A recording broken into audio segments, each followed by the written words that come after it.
Waalaikumsalam warahmatullahi wabarakatuh. Kami dari kelompok 3 ingin mempresentasikan jawaban IPS halaman 70. 1. Apa yang dimaksud dengan praaksara? Zaman yang belum mengenal aksara atau tulisan serta teknologi, kehidupan manusia masih menggunakan benda-benda yang ada di sekitar. Periodisasi masa praaksara. 1. Zaman Batu Tua atau Paleolitikum. Pada zaman ini secara arkeologi disebut dengan zaman Paleolitikum. Zaman Paleolitikum dibedakan menjadi dua kebudayaan, yaitu kebudayaan Bercitan dan Yadong. Alat-alat kebudayaan Bercitan yaitu alat-alat dari batu, kapak merangkai atau alat penetap, digunakan dengan cara digenggam. 2. Alat-alat kebudayaan Yadong. Pada kebudayaan Yadong, banyak didapatkan alat dari tulang selain kapak hitam dan batu. 3. Alat-alat dari tulang dibentuk tajam untuk mengorek pendirian, dan alat-alat tajam terbuat dari batu indah. 2. Zaman Batu Tua atau Mesolitikum. Era berikutnya manusia masih bergantung pada masa berburu dan penumbuhan makanan. Masih bergantung pada faktor alam yaitu kesuburan, iklim dan terdapatnya sumber makanan. Mereka sudah cukup lama menetap di gua-gua dan serumpan di tepi pantai. Mereka yang tinggal di tepi pantai meninggalkan jejak di masa dahulu berupa kulit tulang atau disebut dengan Mesoferoidea. 3. Zaman Batu atau Neolitikum. Peralihan kebudayaan manusia dalam kebiasaan berburu dan membawa makanan ke pasar untuk dicelupkan mempunyai proses panjang. Mereka memanfaatkan hutan dan semut dengan ditebang dan dibakar, setelah itu ditanami dengan cara sederhana. Sekolah hunian perkampungan berada di sekitar sumber air dan daratan tinggi, di jalan sungai, danau tepian pantai, dan daerah pantai merupakan indikator untuk ditempati. Mereka memilih dataran tinggi untuk berlindung dari serangan musuh dan binatang buas.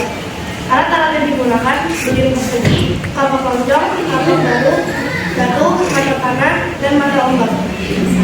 Manusia pada zaman ini meninggalkan benda-benda seperti kendir, dolmen, sarkofagus, kubur berunda, kubur batu, kalung, usul batu, dan batu-batu batu. Masa batu besar atau megalitikum. Beberapa produk yang dihasilkan pada zaman ini berupa kebudayaan bangunan yang menggunakan batu-batuan besar. Contohnya menhir, dolmen, kubur putih batu, sarkofagus, warga ponden, berundak, dan patung. Ini adalah zaman ketika manusia dapat membuat kebudayaan yang terbuat dari batu-batu besar. Kebudayaan megalitikum sudah berkembang sejak akhir zaman Neolitikum sampai zaman Kuno.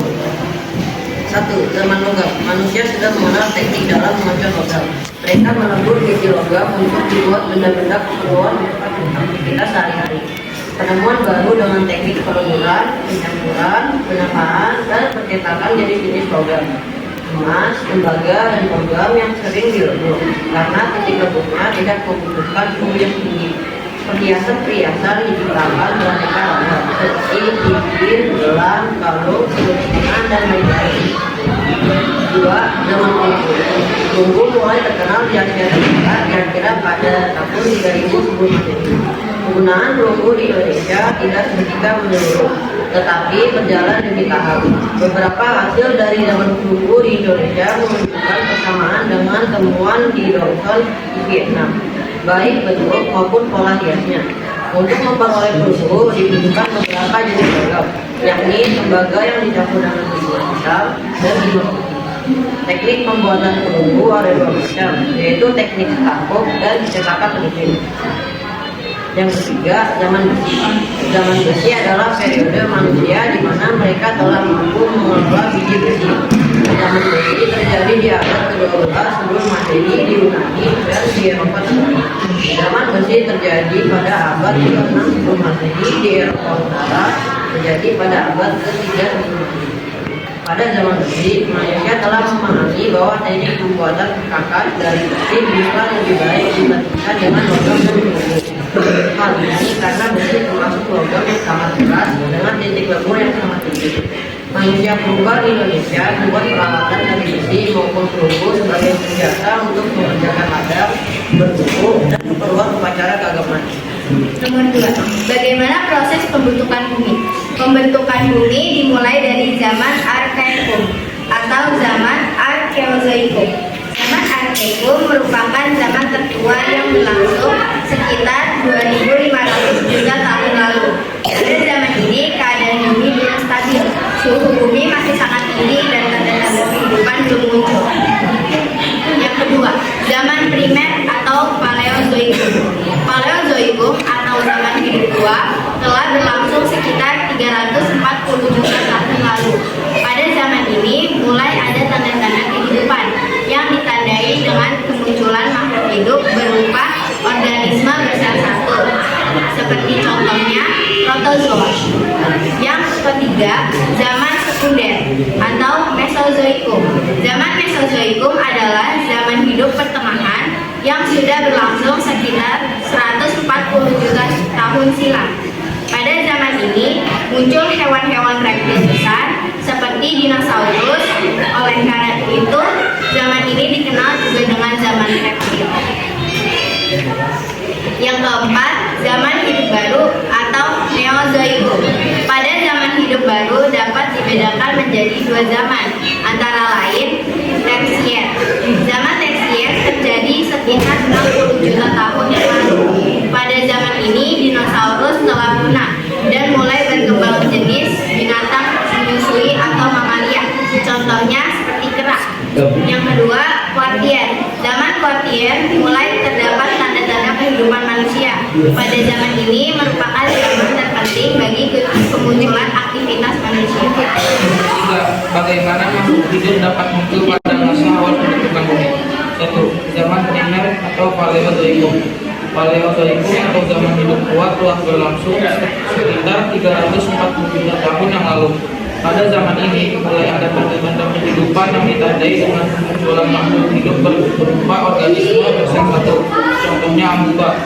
2. Zaman sekunder atau Mesozoikum. Zaman Mesozoikum adalah zaman hidup pertengahan yang sudah berlangsung sekitar 140 juta tahun silam. Pada zaman ini muncul hewan-hewan reptil besar seperti dinosaurus. Oleh karena itu, zaman ini dikenal juga dengan zaman reptil. 3. Zaman hidup baru atau Mesozoikum. Pada zaman ini baru dapat dibedakan menjadi dua zaman, antara lain tersier. Zaman tersier terjadi 60 juta tahun yang lalu. Pada zaman ini dinosaurus telah punah dan mulai berkembang jenis binatang yang menyusui atau mamalia. Contoh kucing. Kuartier. Pada zaman kuartier mulai terdapat tanda-tanda kehidupan manusia. Pada zaman ini merupakan zaman terpenting bagi kemunculan aktivitas manusia. Nomor 4. Bagaimana cara makhluk hidup tetap lestari hidup di permukaan bumi? Manusia bereproduksi, beradaptasi, menjaga ekosistem. Hewan melindungi hewan, bermain bagi hewan, melindungi sampah. Perlindungan tersebut dilakukan melalui taman nasional dan tumbuhan, melakukan tebang pilih tumbuhan selain ketahanan tumbuhan dapat dilindungi dari kerusakan alam dan tersedianya oksigen bumi. 5. Bagaimana hikmah yang kalian dapatkan dari proses pembentukan bumi dengan isu masa global dan kesalahan bumi?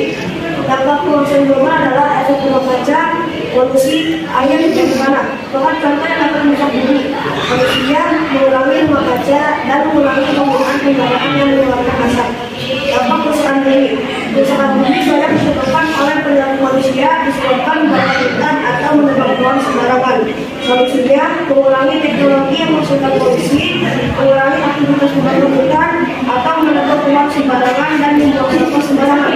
Hikmahnya, kita harus menjaga kelestarian alam dan harus menjaga kelestarian bumi yang sekarang agar makhluk hidup bisa terus bertahan hidup.